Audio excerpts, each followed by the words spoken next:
If you go to the front desk and ask Helene, she'll give you paper. At the desk? Yeah, at the desk. Do you need anything? Nope, I'm good, but thank you.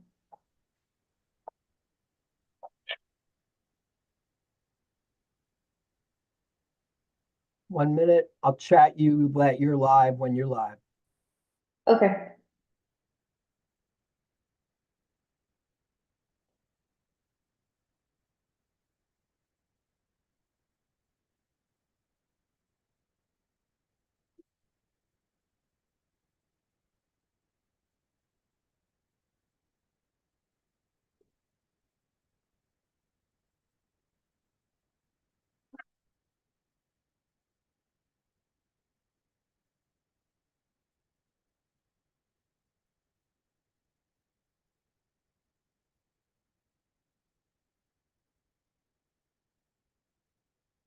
I know it's 12 o'clock, but the two people that were in the room have gone, so I'm gonna wait until they come back.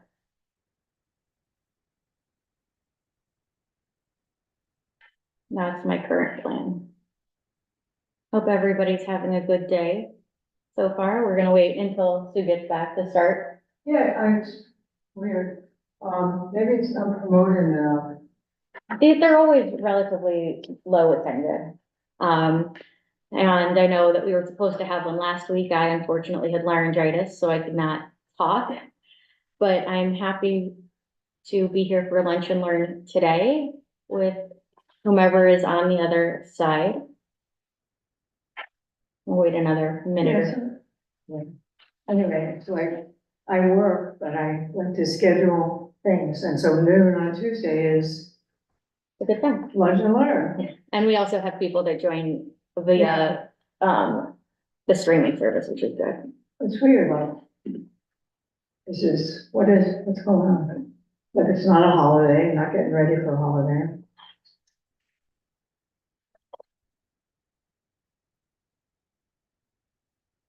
So we're live. Welcome to Lunch and Learn. I'm Rabbi Elana. And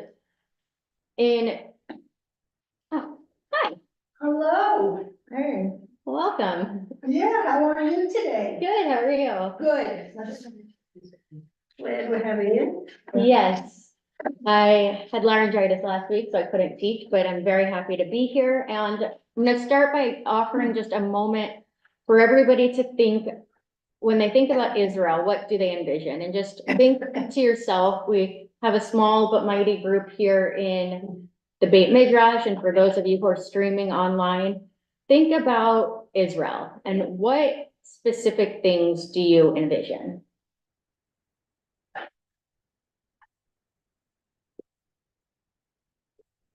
For me, when I think about Israel, I think about the small piece of desert land that somehow has the ingenuity to develop desalination plants and make it so that water is usable to drink and to create agriculture. I think about the creativity of Israelis that was needed to invent cherry tomatoes and things like texting and Motorola and all of the high-tech scene. I think about some of the best food in the world. I think about both street food and up-and-coming chefs and restaurants that seem to be buzzing every single time I'm there. There's a new restaurant, there's a new craft brewery, there's a new winery, there's just new and different and innovative in the food scene. There's eclectic culture that takes from the diversity of Israel, and it comes across in everything from music to newspapers to television. Really everything that we do in Israel, or everything that you see, has this really eclectic culture that celebrates diversity. When I think about Israel, I envision some of the top universities in the world, from the Technion University in the north to Tel Aviv University in Tel Aviv, and the IDC in Herzliya, and Hebrew University in Jerusalem, and Ben Gurion University down in the desert. I think about a country who has struggled for 75 years to find partners on the world stage. And that's where we're going to begin our conversation. And this week and next week, we'll talk about Israel and her quest to find partners in the world including America, and on a larger scale, especially from her neighbors that are a little bit closer.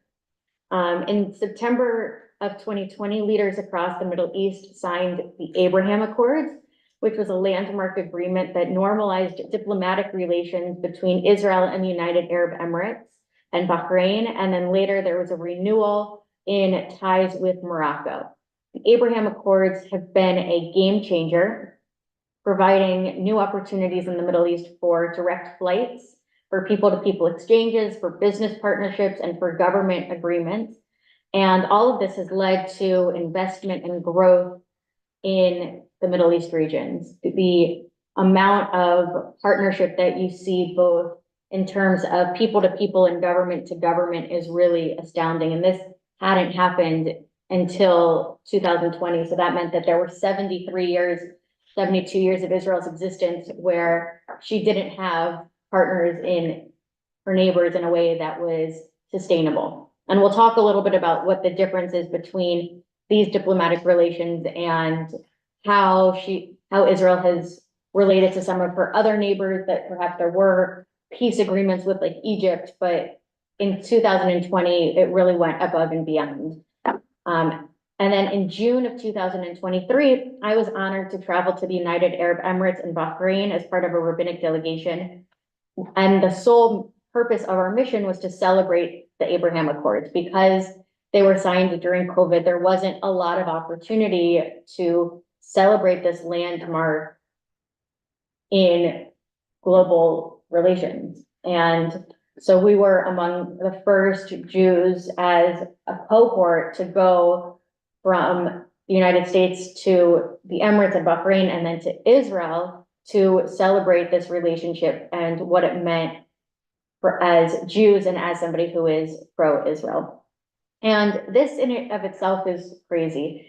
I never thought that I would go to Dubai. Like, you think about all of the places on your list of where you want to travel, where you have traveled, and Dubai was always the place that I was like, yeah, it'd be really cool, but I'm never going to go there. Like, I've been there 4 times. you've been there 4 times. Oh, my goodness. What brought you there? Just Well, one is that if you go from Fort Lauderdale to Dubai, you get a nonstop. And so I has had, that been since 2020 or before 2020? It's what? I didn't No. hear you. 2020.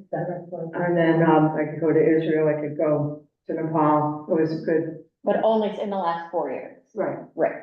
So before 2020, I had never thought about going to Dubai because it was not a place that had direct flights, and certainly not direct flights from the United Arab Emirates to Israel. That was beyond anything that we could have comprehended.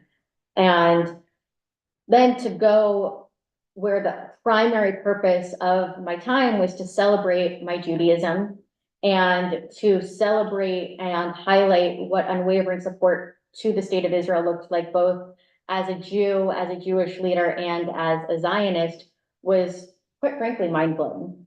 So in the next 45 or 50 minutes, I'm gonna share a PowerPoint and highlight some of the things that I saw and learned in some of the conversations from this mission in June, and focus on what Jewish life in these Arab countries actually looked like in the 21st century. We can talk about what Jewish life looked like in Arab nations throughout Jewish history. And I can tell you that what I saw in June of 2023 is not anything that we would talk about in Middle Eastern history and in the history of the region, because it is such a milestone since 2020. And when and how going as somebody who was Jewish was different than going as somebody who was pro-Israel, because the Abraham Accords were establishment of diplomatic relationship between Israel and these Arab nations. It was not about being Jewish, except for sometimes when it was. And so I'll highlight some of the moments when it specifically was about Israel's relationship to these countries as opposed to being Jewish in these countries, because those are 2 separate things which I had not really thought about until this mission. And then next week, we'll dive into how the Abraham Accords have developed, how conversations have sort of curved since October the 7th. Feel free to interrupt me. If there's anybody on Zoom, feel free to raise your hand and interrupt me as well. I'm going to share my screen now. Share screen.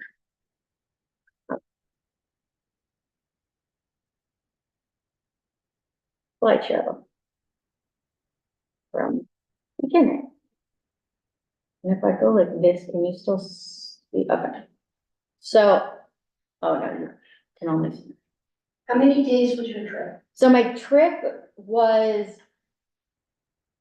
2 nights in Abu Dhabi, 3 nights in Dubai, 1 night in Manama, Bahrain, and then 3 full days in Israel. Then I extended to celebrate Shabbat in Israel.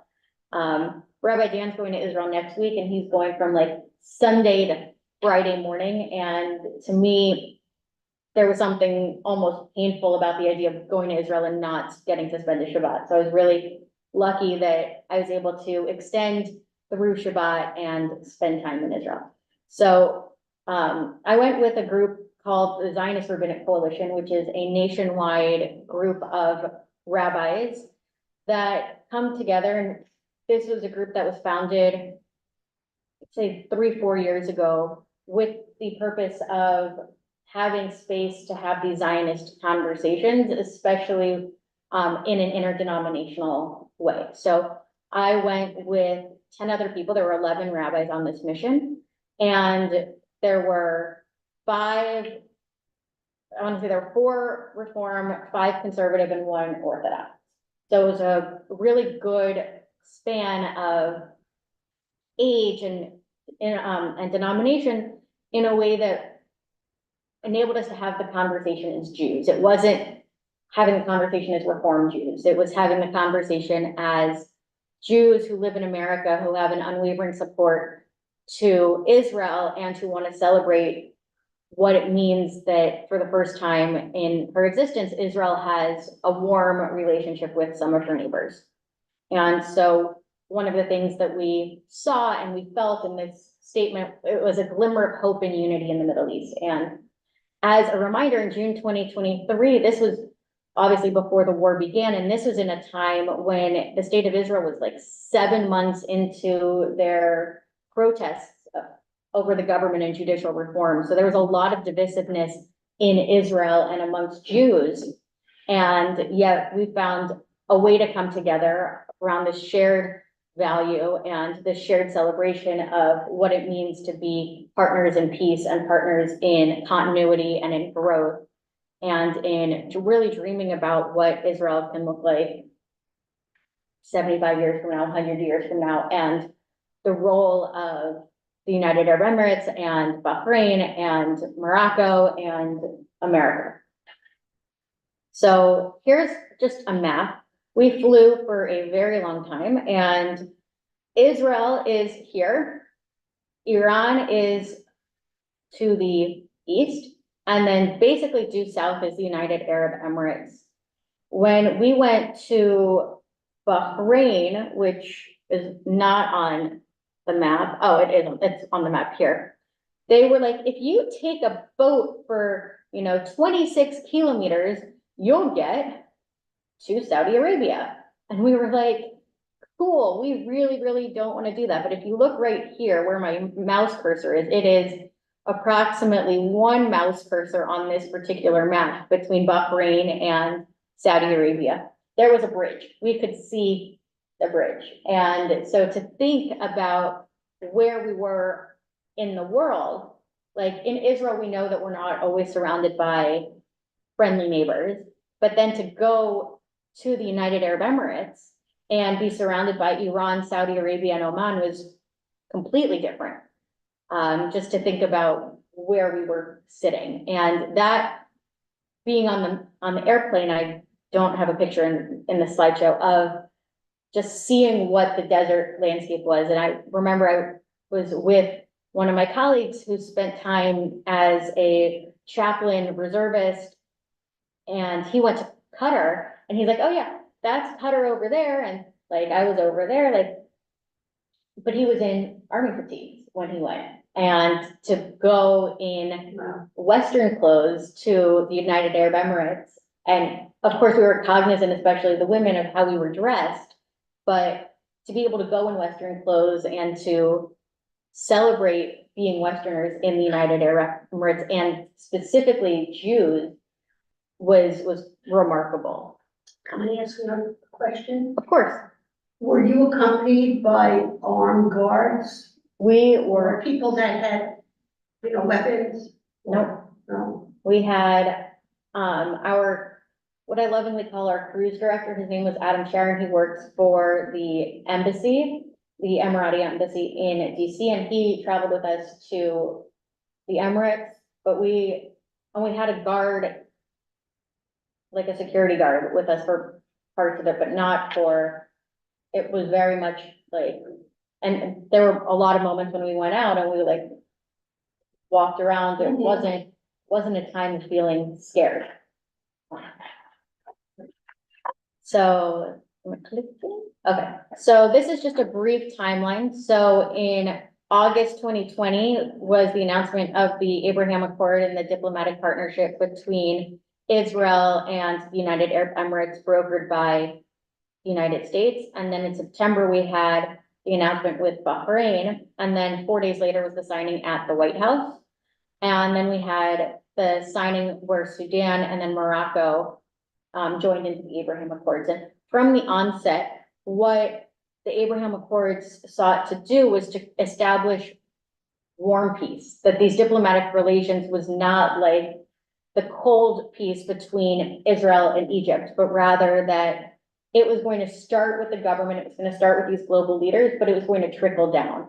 And since 2020, the amount of Emirati exchange students that have traveled to Israel and the amount of Israelis that have traveled both for work and for tourism and for study to the Emirates especially has been astounding. It is a relationship that is not just on the government level. And when we think about the peace between Egypt and Israel, there weren't people that were traveling to Egypt on a large scale, and certainly not for vacation, certainly not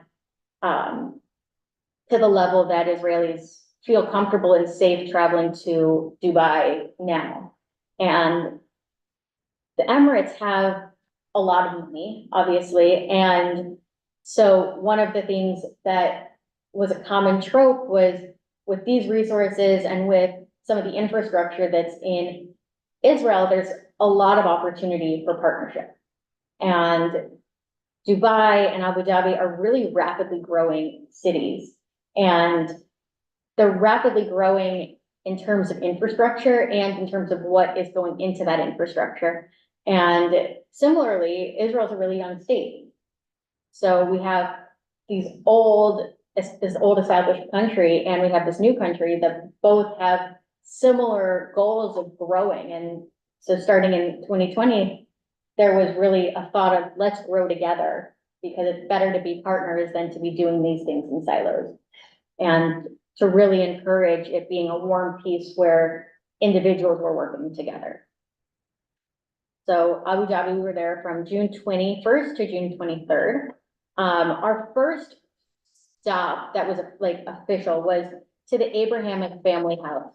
And this was founded, it was established mere months before we got there. And has anybody here been to Omaha, Nebraska? No. Okay, so in Omaha, Nebraska, there is a space called the Tri-Faith Initiative. And what it is it is a space where a mosque, a church, actually now two, and a synagogue all have their own spaces and run their own businesses. And then they also have a shared community center. And it's been a very, very successful thing in Omaha. I don't know why it's only been in Omaha and why it doesn't get as much publicity as I think that it should. But the Abrahamic family house is a similar model, except for the fact that it was all built as one entity. So on the right, you see pictures of the mosque, the synagogue, and the church, and they all have similarities in terms of their architecture, but they're all different. Size-wise, they are exactly the same, but inside, they all have things that they need to be unique spaces. I have, between my colleagues and me, we have thousands and thousands of pictures, so there are not as many here as I would like to show you. I like to give you my phone and go through it, but the architecture is really remarkable. Every last detail is well thought out. But they have these 3 places of worship, but they also have a lobby that is used as communal space. They also have a rooftop garden that we did not go to because it was over 100 degrees. And even though it wasn't humid, it was really, really, really hot. And it's desert heat, it was hot. But to see these 3 houses of worship that were all built intentionally together and organized by one establishment and run was remarkable. I will say that even though they've had life cycle events in the synagogue, number 1, when we went there, it's under construction. And number 2, it's not really in a walkable part of Abu Dhabi. And most of the Jews in Abu Dhabi are more traditional. So they don't go there to daven on Shabbat as much because it's not a place that's easy to walk to. So do they have another synagogue? They don't have another synagogue, but they have space that they use to pray. And then when we get to the part on Dubai, I'll show you where, that, which almost felt more like a traditional synagogue that would be familiar to you and me. So this is from the inside of the synagogue. And they had Hebrew, from the out, as you were walking in or out of the synagogue, you could see the mikveh that they were building. They are really creating this to be a place that Jews can come and have life cycle events. And it has the 10 commandments in it. They chose on the entrance, Ma tovu ohalecha Yaakov, how good are your tents, O Jacob. And when we think about the Abrahamic family house is the name of this space, it's really in celebration of the fact that Jews, Muslims, and Christians all have the same roots and the same origins. And then I had to include this. We went to the Louvre in Abu Dhabi, and I bring this up because it shows what partnership on a cultural level looks like. This building was, when I say remarkable architecturally, it was beyond. Like, and that was an ongoing trope of the trip, that the buildings and the thought and the design and the aesthetics were beautiful. But the Louvre, and a number of other high-level museums, including the Guggenheim, are building museums in Abu Dhabi right now. And what goes to the Louvre here, actually is in rotation with what is in, Europe. So that's a cultural demonstration of what is happening, in the United Arab Emirates, and that's only been in the last handful of years. And then from our hotel in Abu Dhabi, you could see the Grand Mosque. Fun fact is that the Grand Mosque in Abu Dhabi is bigger than the Taj Mahal. So this was a monstrosity, but it was a really great view, and I'll go into that in a moment. So we went to Qasr al Hassan, which my Arabic is less than 0, so I'm not pronouncing things well, but we learned about the 4 generations of the king. And we also learned a little bit about Emirati culture. So we went through a traditional coffee ritual, and the hospitality in Abu Dhabi was beyond. When we think about, and I think about what, the fundamental stories of Abraham, I think about how he and Sarah had the guests and he washed their feet. And he had that hospitality that eventually enabled Sarah to bore a son at very, very old. And that hospitality was present through the Muslim culture. And seeing that and seeing this coffee ritual, it takes a long time they roast the coffee beans and then it sits and then it processes. And what we learned from this experience was that when you hear the sounds of the coffee grinds, when you hear the sound, like different sounds and smells, it's a sign for the entire community or the entire neighborhood to come and have coffee together. And every single place we went, they offered us coffee. They had these little, like Turkish coffee cups, and they would hold them and pass them. It was like, it all was very ritualized.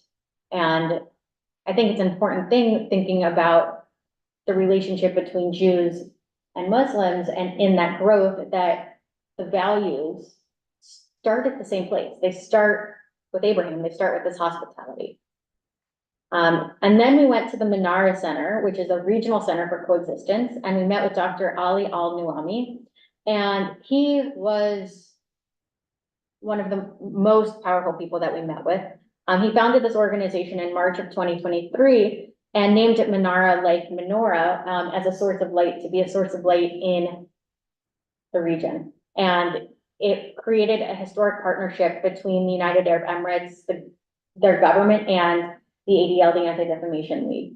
And he talked to us about what it really meant to create an infrastructure for peaceful coexistence across the Middle East.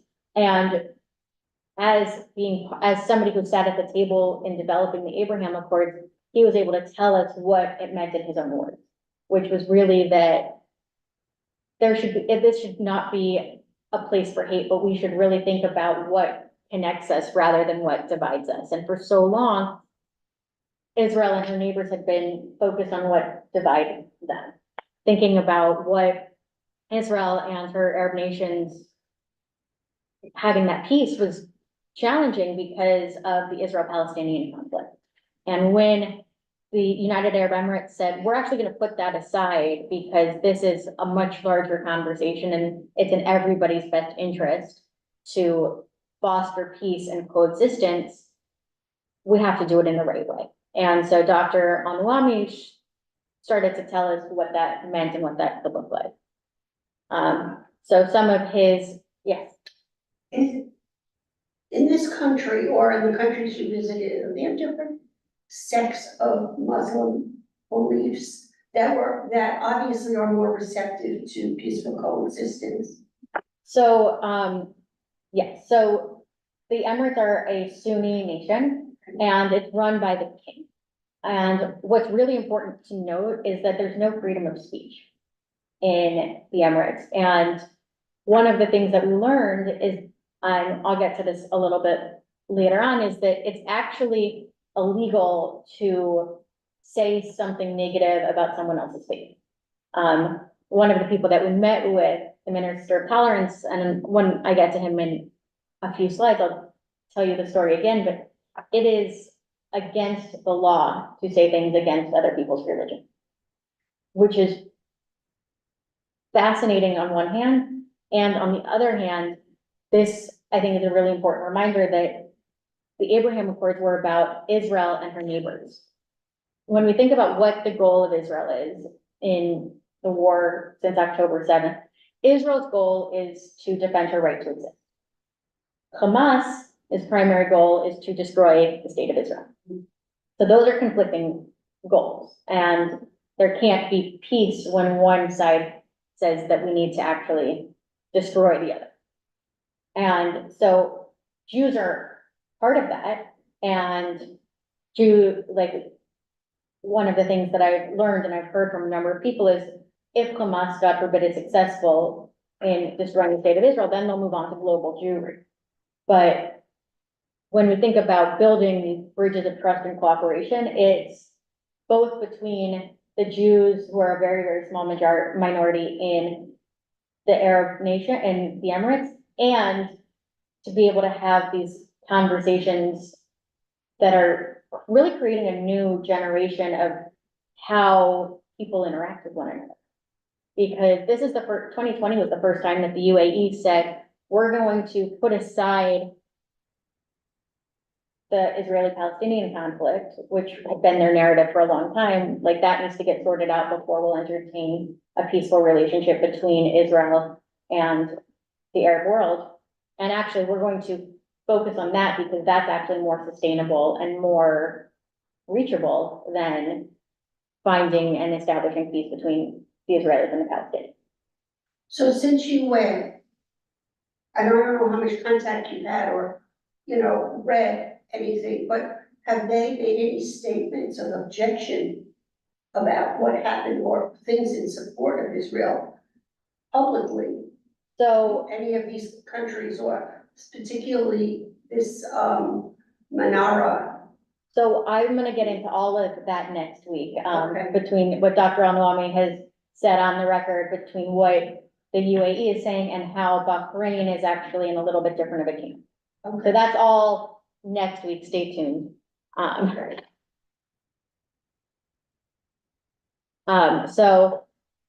But in June, the idea was that the Abraham Accords were not just a government agreement, it was about this people-to-people engagement that hadn't existed. And it wasn't just signing this piece of paper and having the photo op, it was about creating a generation where the college and university students felt comfortable doing exchange programs, where they said, there's research being done over here, or this is a top university, let's collaborate, let's do this together.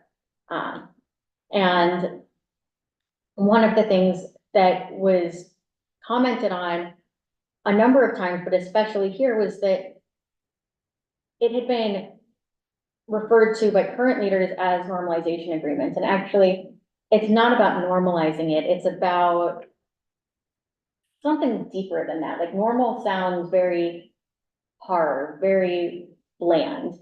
And Sounds like you've got the people engagement. Right. It's about engagement. it's about engagement. It's about teaching a new generation that these are people to work with. These are people to get to know. And so that's why going and meeting with all of these people was so important, because they were able to meet Jews, they were able to meet Westerners, they were able to see what that partnership looks like. And as of June 2023, over 1 million Israeli tourists had come to the UAE, and about 1,000 Emirati tourists had come to Israel since the signing of the Abraham Accords. And some of the questions are, well, why is there such a discrepancy? Number one is per capita. Some of it is Israelis had, like, Dubai is a sexy city to go and visit. And the other piece of it that came up several times was that when Emiratis go to Israel, they're still racially profiled. And so that normalization needs to have another step. And so one of the big asks that we have, that came from us, was, can you relay that back to whomever you talk to in Israel, that not everybody who looks like us is a bad guy. And it's a much, much larger conversation from Israel's side. But I think that it's important to note that that's a tension that the Emiratis are feeling a little bit. And then we went to the Grand Mosque, which is bigger than the Taj Mahal, and I had to include some pictures of this. There were, I want to say, 8 of these chandeliers, and these chandeliers were probably 10 feet tall. It was like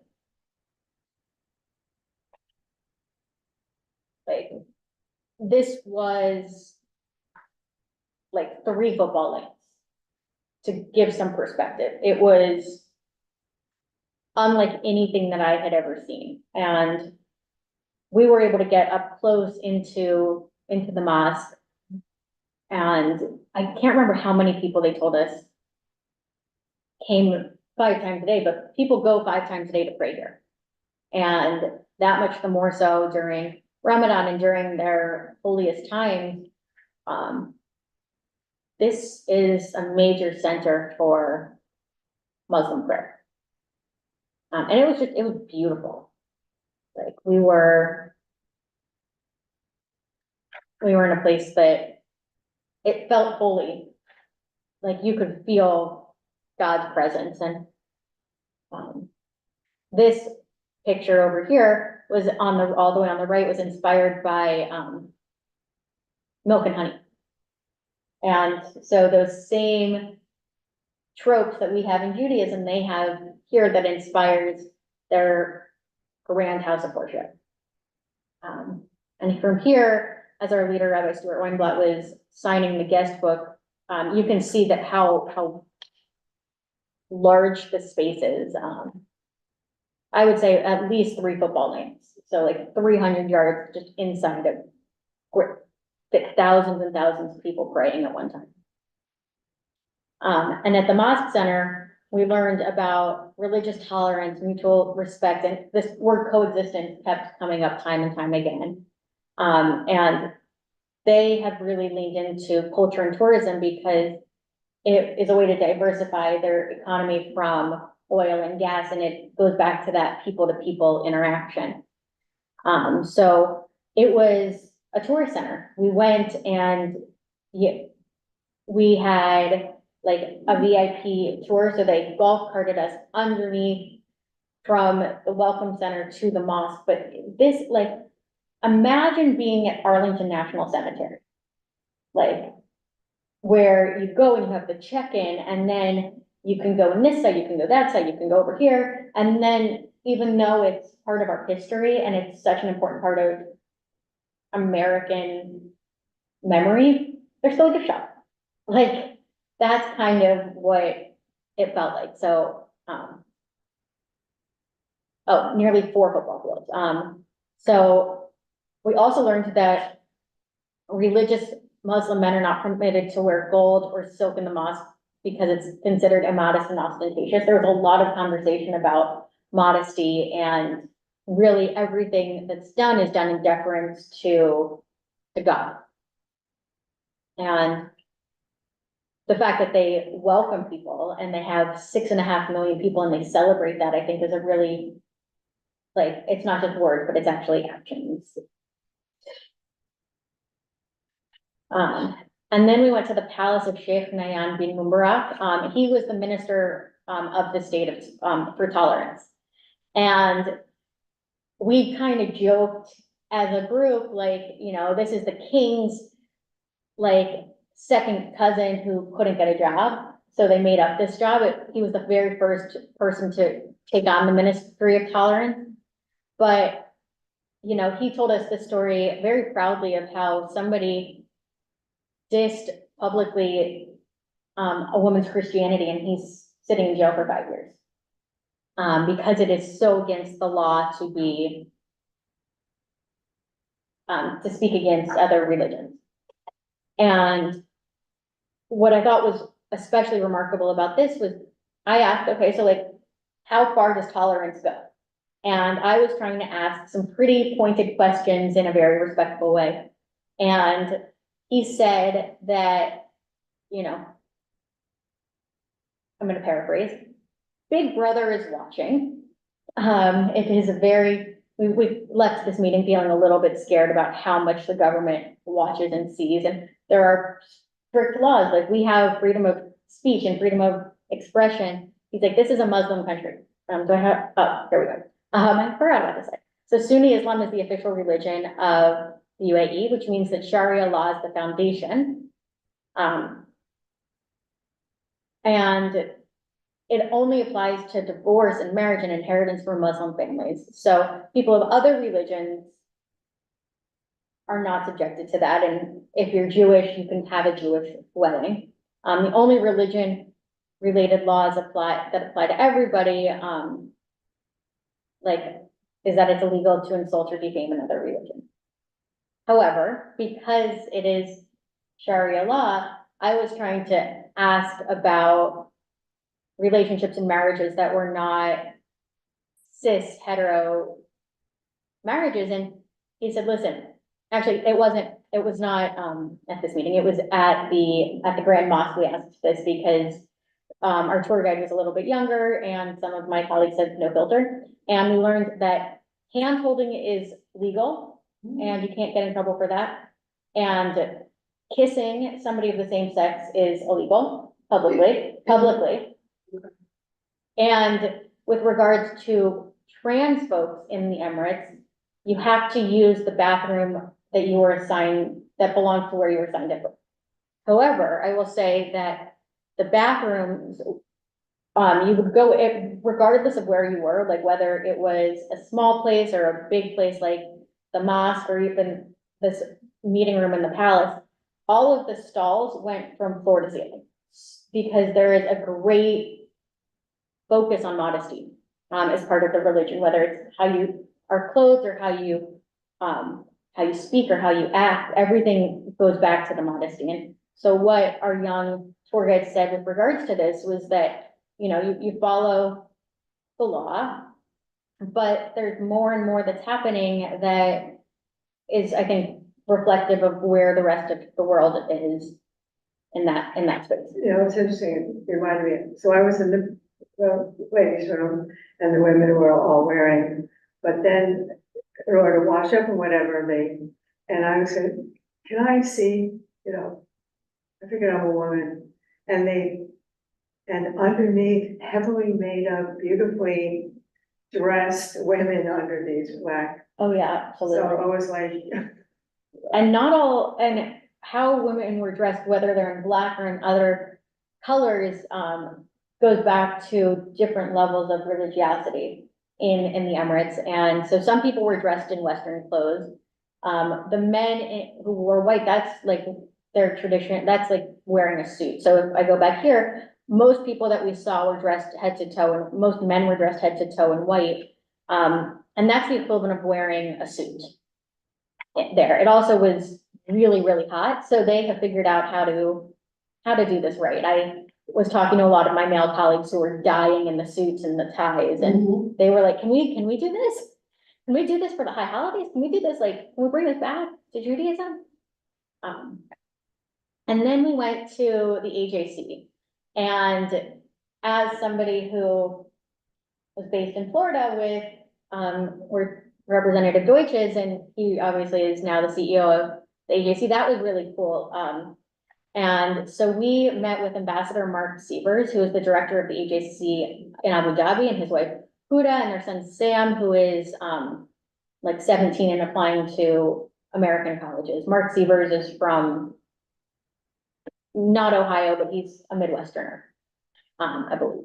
But he's definitely from America. And he told us a lot. He said the UAE is an attractive place for Jews to live, because there is this commitment to religious pluralism. There's a low crime rate because Big Brother is watching, and Jewish community is growing, especially since 2020.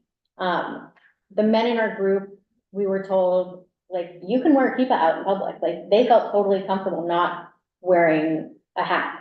And in retrospect, to like thinking to some places in America, even they would put on a baseball hat. And so that was really important to highlight, especially after a meeting with the Minister of Tolerance, where we learned that it's illegal. But more than that, whether it's because of people's actual desire or because it's the law, there is a deep commitment to religious pluralism, and that is something that can bring Jews together, and it can really facilitate this partnership.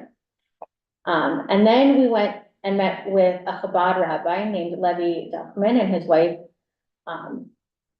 whose name I cannot remember, and he told us about the fact that they're building this mikveh at the Abraham Family Center, and there is Emirati Agency for Kosher Certification, and there are more and more kosher restaurants popping up. We actually went to, I think, 3, maybe 4 kosher restaurants while we were in the UAE and Dubai, or in Abu Dhabi and Dubai, and we did not go to all of them, which is crazy. Like, there are more kosher restaurants in Dubai than there are in Boca Raton. wow. Which is crazy. And they have a childhood center, and they have Shabbat meals for 400 to 500 people a week.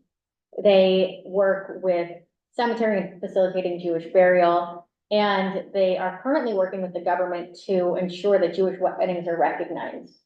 And that was an interesting piece in contrast to in Israel, where you have to get married under the Rabbanut, otherwise it's a civil marriage for Jews. So that was interesting. But one of the things that was really important from where we were sitting, especially those of us who were women, meeting with a Chabad rabbi, was learning what they do, and really, their reach is way beyond Chabad, because they're the rabbi, like there's so few Jewish leaders in the Emirates that they have to be the leader for everybody. And so Rabbi Duchman, he works with the kosher certifications, which include the kosher meals on the airplanes. Like, it's far and beyond anything that we do here, thinking about being a rabbi, like, stay at Temple Bethel. Sometimes I go to the Beck family campus of Temple Bethel. Like, I'll go up and I'll do a funeral, maybe as far as Lake Worth, maybe I'll go down as far as Miami, but like, the scope of my job is pretty bubbled.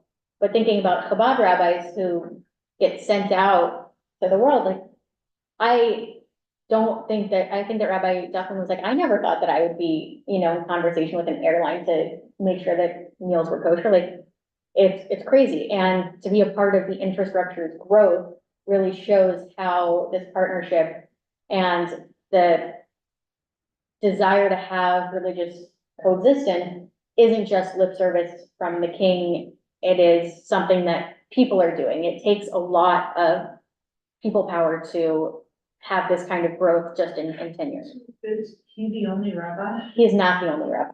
Are there more liberal rabbis or non-Orthodox rabbis, or are they all Orthodox? They're pretty much all Orthodox. That's interesting. Which was cool, when we made up basically the minyan at this, for Shabbat, as a minyan of rabbis, that was, we got to bring some teaching, which was really cool. So then, When you went to temple, did you have to sit on one side? yes. So then we went to Dubai, on Friday, and we met with Liron, Zaslansky, who's the consul general for Israel. And I learned the difference between a consul general and, an ambassador. Anybody know what the difference is? Consul general and an ambassador? Yeah. So like, here's what I learned. So like, we have a consul general for Israel in Miami, but the Israeli, Oh, they're in Israel. no, so she's in Dubai. But the ambassador is in Abu Dhabi, in the capital city. So, the Israeli ambassador to the United States is based in DC, but consul generals are based in most major cities. So there's one in San Francisco, there's a consul general in Miami, there's a consul general in New York. And so in Israel, if you need to go to the embassy, you go to Jerusalem, and that was part of why that was so controversial. And the US ambassador to Israel is based in Jerusalem, but there are consul generals that are in Tel Aviv. So I learned that fun fact from Liron in But there's Dubai. one ambassador and Many consul generals, correct, but it's like the representative, and the ambassador is based in the capital city. So that was a fun thing that we learned. So we had Shabbat Minyan on the Palm. So if you picture a map of Dubai, you can think about like those islands that look like a palm tree. So on the Palm, in actually the hotel that we stayed at, which was intentional, that's where the minyan on the Palm meets. That's where Shabbat services are held. And we had a Shabbat program that I have in here. And it's traditional. So there is a mikveh. And what I thought was actually really remarkable about it was, even though it is traditional and that's like what there is, they welcomed women to teach. And a lot of the people that we met, almost all of them were expats, either from America or from wherever they were, and they mostly ended up in Dubai for work. And so this is like the gathering center for Jews of all. And actually, I'm working with a bat mitzvah student right now whose dad works a lot in Dubai, and I was talking to mom a couple of weeks ago, and she said, oh yeah, like, we're gonna go to Minyan on the Palm because that's where he goes when he's in Dubai. So Temple Bethel members, Reform, this is the place to go. It reminds me, I think, a lot of traveling anywhere where in a handful of places you can find a Reform synagogue, but 9 times out of 10, if you're gonna travel abroad and go to a different synagogue, it's going to be traditional. What's different about Minyan on the Palm, though, is that it's very new. It's not like, has anybody been to Cuba? Yes, I have, Okay. Jewish medical mission. So you know that there's a big synagogue in Havana? There's a big synagogue in Havana, and even the building is historic. And through the trials and tribulations of being Jewish in Cuba, or through the trials and tribulations of being Jewish in Poland or in Lithuania, or wherever you might be, especially actually if we talk about Eastern Europe, there is infrastructural history. That doesn't exist in the Emirates for a whole variety of reasons, not the least of which is that everything is brand new and getting built over anything that's remotely old. But this is a community that has found each other in the last 20 or 30 years, especially. Our leader, whose name is totally escaping me, he is from South Africa, and he's been there since 1999, which is about when this Minyan was in formation. And so it's taking Jews from all denominations from all around the world and sort of smushing it together. And on Saturday night, I was standing next to my friend, Rabbi Wiederhorn, who's right there, who's a conservative rabbi from Connecticut. And I turned to him and, we just experienced a very traditional service, whole Shabbat experience. And I turned to him, I'm like, we're in Dubai right now, which we never thought we would do. I would bet you $20 that we're gonna hear, for Havdalah, Yai, and lie. Like, he's like, no, it won't be. And guess what it was? Debbie Friedman's Havdalah was, yeah, oh, absolutely. It is the Havdalah.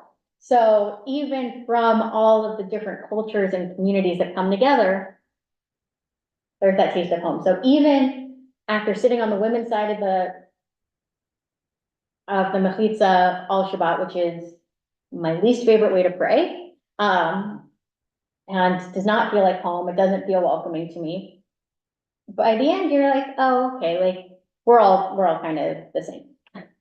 What am I doing? Oh, I am running out of time quickly.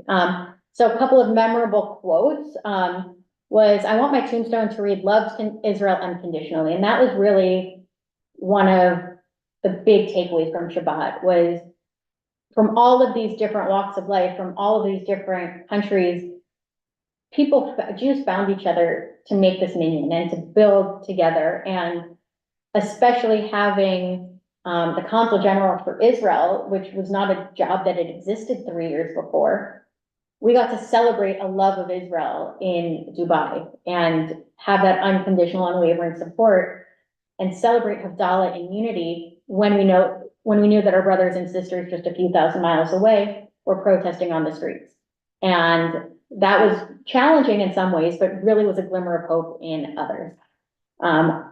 The Museum of the Future I just had to include because it was one of the most bizarre experiences of my entire life. I don't have time to go into it, but if you Google Museum of the Future in Dubai, or the next time you're there, it was bizarre. That's all I have time to say. And then we went to the Crossroads of Civilization, which was, for me, the most impactful part of the mission. This is actually on the old side of the train tracks in Dubai. And it is the only Holocaust exhibit in the Arab world. And it is in English and in Arabic. And it was created to teach about the Holocaust, not just to tourists, but to local Emiratis about the Holocaust, which was, I've no words. A lot of pictures. I believe I wrote a Shabbat message about this when I came back in July.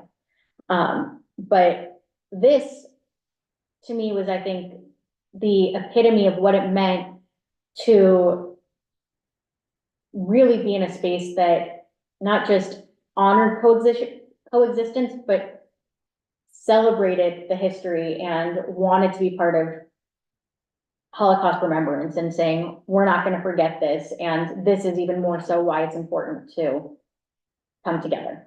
Did you have the sense that this was being institutionalized to the point that it would become generational, that you wouldn't have, the next king Oh, yeah, with a different, so the Kings are all, the same lineage, and that doesn't always. no, I know, but he's a relatively young king, and this is what he's teaching and instilling, and it's, what every Emirati that we met kept saying was, this is something that isn't just in these good times. We mean this in bad times as well. Like, this is something that we want to develop, that we need to create these roots. We need this partnership, and we value this partnership, and we cherish it. Fascinating. Yeah. Because I think it tends to, how many times do you sit back and say, well, people who hate Jews need to get over themselves, right? And they have to figure out a way not to hate Jews anymore. Right, And this actually is a real life example of an entire nation and this trying to exhibit, do this. and this exhibit has gained more popularity in the last 4 years. It's been in existence a little bit longer than that.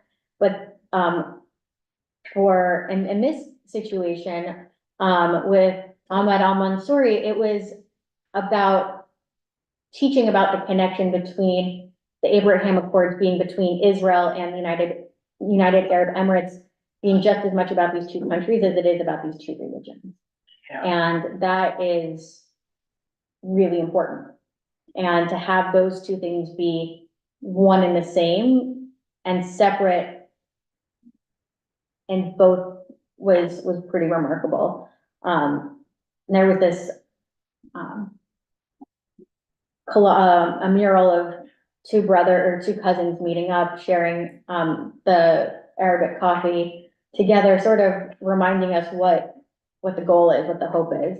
And then a picture of the Burj Khalifa, which I don't have time to go into, and then Bahrain, and I'm gonna spend the last 4 minutes talking about Bahrain, which everything you take, all of your preconceived notions about UAE, all of the money, all of the spectacle, all of the visuals, and flip it 180 degrees. Imagine a country that, in a lot of ways, and one of my colleagues who was from there said, it's like inner city Detroit. Like, Bahrain is a country that doesn't have as much money. So they have the constitutional monarchy, they have a crown prince and prime minister since 2020. They have a legislature that is a council of representatives, and there's a little bit of almost like affirmative action in there. We met with the one Jewish member on the council, and what was important to note is that the royal family is Sunni, while most of the Bahraini citizens are Shiite. Yes, Ron, I know, I had 3 minutes. And they have strong ties with Saudi Arabia because, for being in the Middle East, Bahrain is this teeny tiny island that has no oil.